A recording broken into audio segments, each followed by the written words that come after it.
God is the strength in which I trust.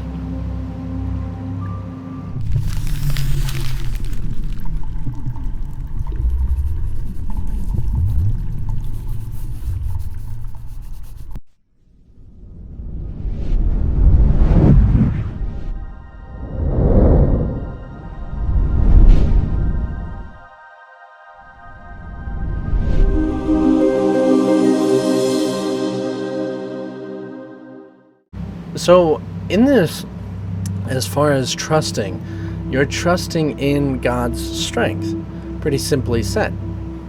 But in the fact that we want to take it in a recognition that once you recognize what God's strength is, that you absolutely have no reason whatsoever to have any concern at all, specifically, especially anyway, but also no limitations and no restraints, no hesitations, no anxieties, no apprehensions and fearfulnesses. If you actually recognized God's strength there in essentially everything, you would have no problems whatsoever because of what this world actually is. So just like that idea that makes it real, it's the same principle. If you recognize the strength in which you choose to have absolute trust in it, it will be made real to you. And you will experience that reason and justification for trust in the same way in its opposite.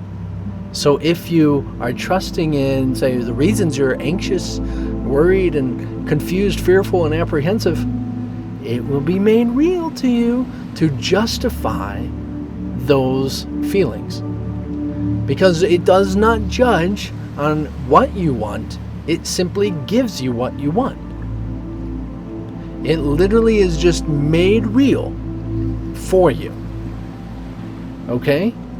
So if we really grasp and understand that it's just made real for us, if we're focusing on what the problems are, there will become problems, more problems unsolved, right?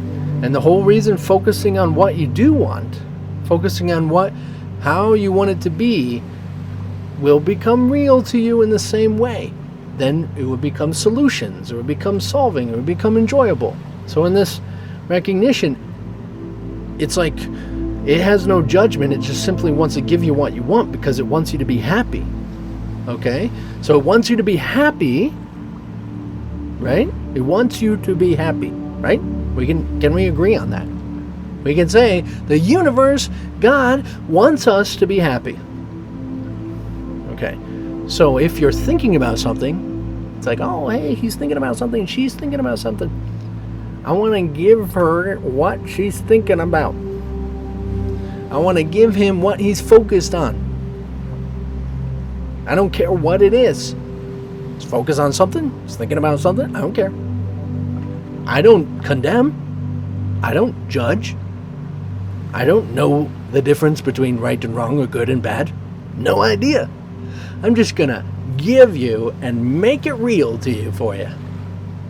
So in all actuality, that's why we have to be so responsible for what's going on, is that we cannot see clearly with our obsessions and beliefs in opposition. Those and the belief in opposition were all decisions that made real to us. It became truth. It became fact. It's like we usually have a feeling of anger, and then we have something that makes us angry. It's like, oh, I'm feeling angry, or I'm feeling a little worried today. Maybe something's gonna happen, as if it's like a prediction, right? I'm feeling a little worried. Maybe something's gonna happen, and then it happens, and then, oh, I knew it. I'm so worried, so concerned, so worried. But really, you don't recognize the order. It's not about prediction. It's about giving you what you want.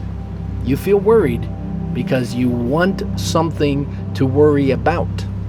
You feel angry because you want something to be angry about. There's a whole 100% responsibility on you.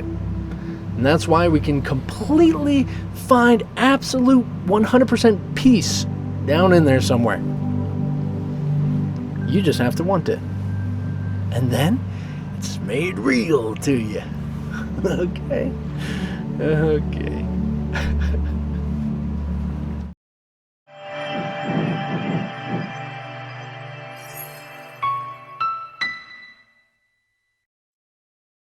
That's why you don't have to worry about your strength. I mean, if you worry on your strength, you have all reason to be concerned and worried and struggle, fright. Absolutely. But if you are trusting in the fact of what is, say, making real, then you can not be so concerned about the problems and focus on what you want.